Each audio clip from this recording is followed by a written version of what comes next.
So finally, you're going to a studio to record music.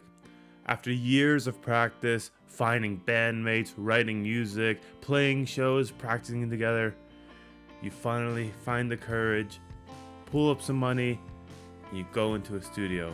You feel ready to take your art seriously and give it your all. Now, playing in the studio, it's really fun, but it can be really nerve-wracking.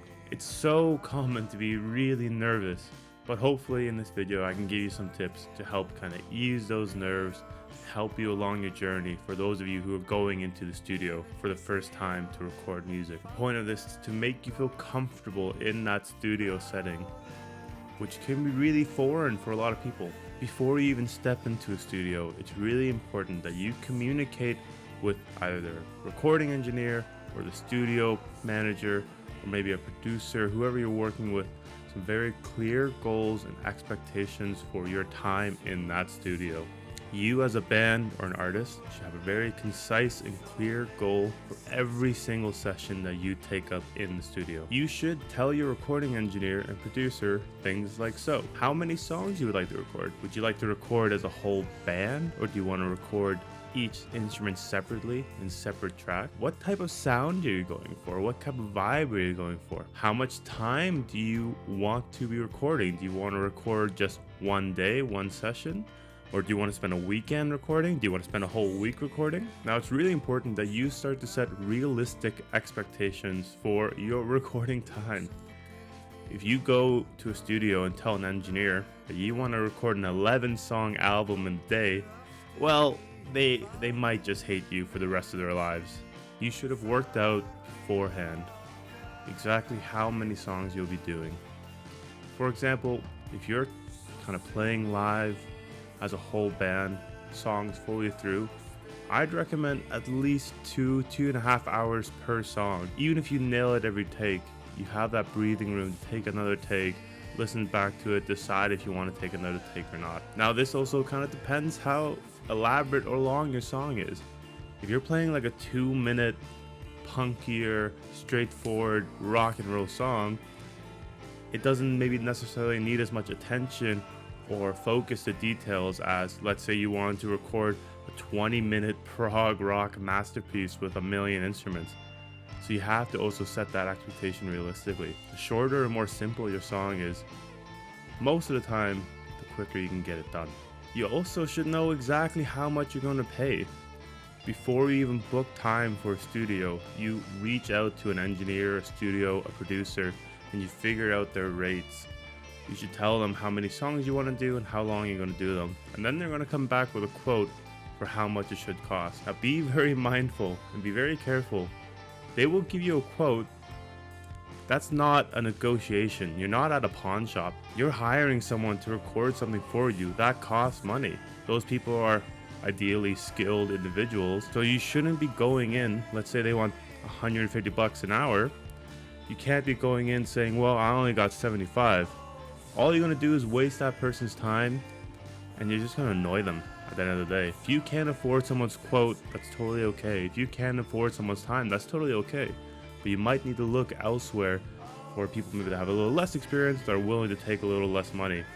A lot of times you do get what you pay for, but not always. So really look around.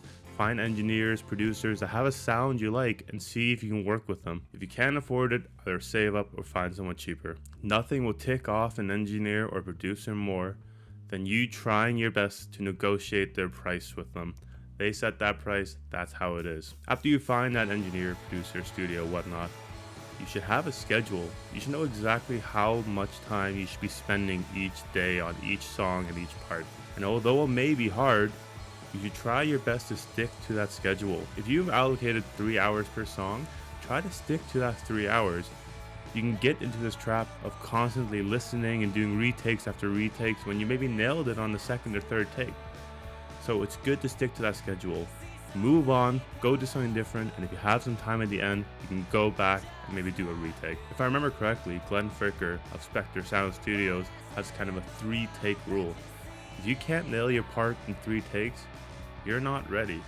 And I know that might sound stressful, but no one's pushing you to record an album. You have to practice until you get to that point. You should know all of your parts, all of your songs inside and out. One way you could test yourself in this is, are you able to, let's say, sing your parts just on your own without any backing tracks, without the band accompanying you? Can you just sit there and sing in your head the melody? If I were to hand you a pen and a paper, are you able to write tabs out or even the notation of your parts or of the entire song without any context? Could you play your entire part on your own to a metronome? These are good kind of tests and examples to know if you are ready to go to the studio. If you can do all these things, you've done most of the hard work and you should be ready to go to the studio. Being very well versed in all your material will significantly take big load off your shoulders.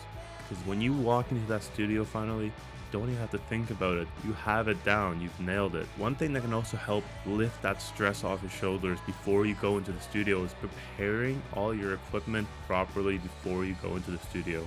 The night before, I really highly recommend that, let's say you're a guitarist, you clean your guitar, put some new strings on it, you intonate it, you set up the action just right, so that when you bring it into the studio, it can stay in tune, feels good to play, and it won't buzz out on you. It's nice to know that your instrument or your tool in your craft of making music will be less likely to fail you when you walk into that studio. It's also a really good idea to bring some extra things that may break, so-called breakables. Now these things could be guitar strings, they could be drumsticks if you're a drummer, or even drum heads for your snare and kick, where if they were to break, you have the backup right there. As a guitarist, please bring lots of guitar picks. As we all know, guitar picks have this magical ability to all of a sudden just disappear into the void, never to be seen again at the seemingly most random times. One nice thing you could do is, if you have an extra guitar, bring it to the studio. Even if you use one guitar in all your performances with your band, it's really nice to have a backup.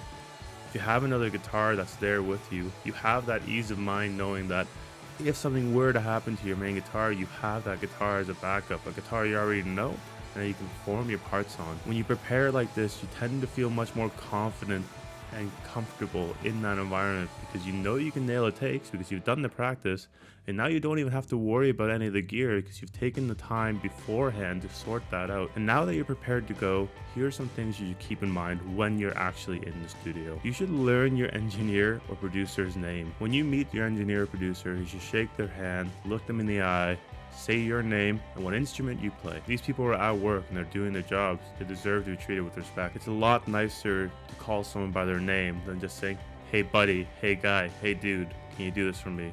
It feels a lot more personal and you start off the day with a really good level of respect. If you need something from your engineer or producer, ask them politely and they most likely will do it. People tend to prefer being asked to do something than told to do something. There's a difference of asking, hey, can you get this for me, or can you do this for me, instead of telling someone, hey, you go get this for me, or hey, go do this for me.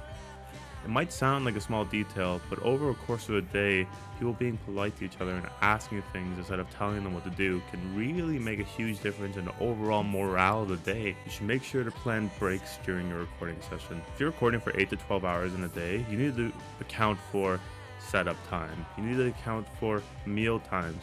People are doing their jobs. People shouldn't work 8 to 12 hours without a break.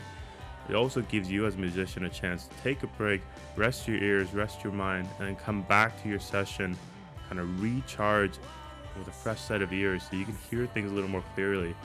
When you've been listening to the same song for 4 hours, you can get really bogged down and you can get really confused on what's happening.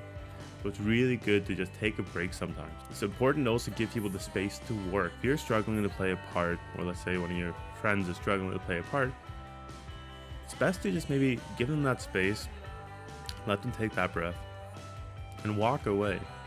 I can tell you from my own experience, it's really stressful to have 6 or 7 people looking at you to make sure you don't mess up a part. But it's a lot less stressful when there's just maybe one person, that recording engineer that's dictating the day, easing that person in, not having the pressure of all his bandmates and maybe other people in the group judging them and having that stress on. Try to be careful not to micromanage your day. At the end of the day, we're all people. We all deserve to be respected and treated with kindness. The person you hired ideally knows what they're doing, and you should trust them.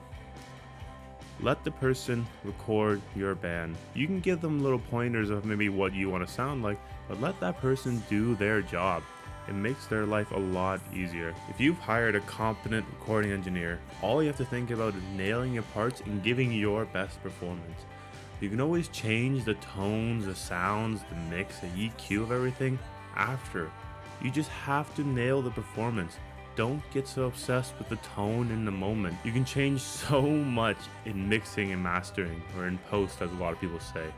So just focus on nailing your performance, getting a tight, clean, awesome, legendary performance. That's the best thing you can do in the moment. Trust your recording engineer to do their job. If you can show them that respect and that trust, and you can ease their work environment, they're more likely to deliver an amazing result for you, to capture you at your best. If you're stressing out your engineer by over analyzing them and critiquing everything they do, it's going to be hard for them to naturally do their job. People tend to do their best work when they feel comfortable, when they feel trusted.